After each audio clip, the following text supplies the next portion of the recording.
एक बार की बात है, भगवान बुद्ध किसी गांव में उपदेश दे रहे थे। उन्होंने कहा कि हर किसी को धरती माता की तरह सहनशील तथा क्षमाशील होना चाहिए। क्रोध ऐसी आग है जिसमें क्रोध करने वाला तो जलता ही है तथा वह अपने साथ साथ दूसरों को भी जला देता है। सभा में सभी शांति से बुद्ध की वाणी सुन रहे थे, लेकिन वहां स्वभाव से अति क्रोधित एक ऐसा व्यक्ति भी बैठा हुआ था जिसे बुद्ध की ये सारी बातें बेतुकी लग रही थी। वह कुछ देर तो यह सब सुनता रहा, फिर अचानक ही आग बबूला होकर बोलने लगा।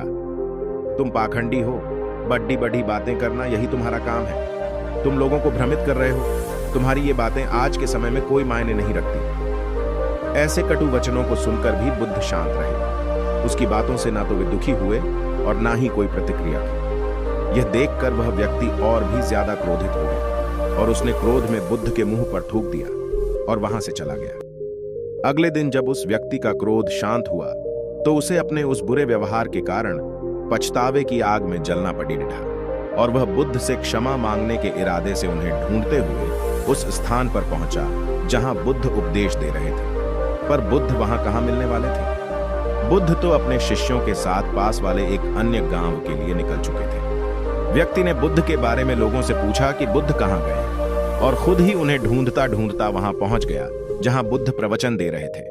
उन्हें देखते ही वह उनके चरणों में गिर पड़ीढ़ा और बोला, मुझे क्षमा कर दीजिए तथागत। मैं अज्ञानी था जो आपके साथ ऐसा बुरा व्यवहार किया। अपने उस व्यवहार के कारण मैं पछतावे की आग में जल रहा हूं। बुद्ध ने उस व्यक्ति से पूछा, कौन हो तुम?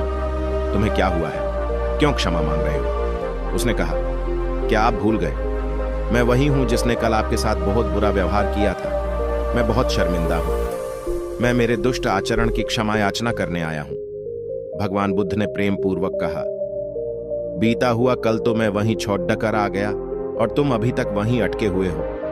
तुम्हें अपनी गलती का आभास हो गया। तुमने पश्चाताप कर लिया। अब तुम निर्मल हो चुके हो। अब तुम आज में प्रवेश करो। बुरी बातें तथा बुरी घटनाएं याद करते रहने से वर्तमान और भविष्य दोनों बिगड़ते जाते हैं। बीते हुए कल के कारण आज को मत बिगाड़ दो। बुद्ध की बातें सुनकर उस व्यक्ति का सारा बोझ उतर गया। उसने भगवान बुद्ध के चरणों में गिरकर क्रोध त्याग का और क्षमाशीलता का संकल्प लिया। बुद्ध ने उसके मस्तिष्क पर आशीष का हाथ रखा। उस दिन से उसमें परिवर्तन आ गया और उसके जीवन में सत्य, प्रेम व करुणा की धारा बहने लगी। दोस्तों, अक्सर हम सभी अपनी बीती हुई जिंदगी को लेकर बहुत परेशान रहते हैं, जबकि हम जानते हैं कि जो बीत गया हम उसे ना बदल सकते हैं, ना ही उसे सही कर सकते हैं। असल में बात तो यह है कि हमारा आज ही हमारा बीता हुआ कल बनता है और हमारे आज से ही हमारा आने वाला कल निर्धारित होता है।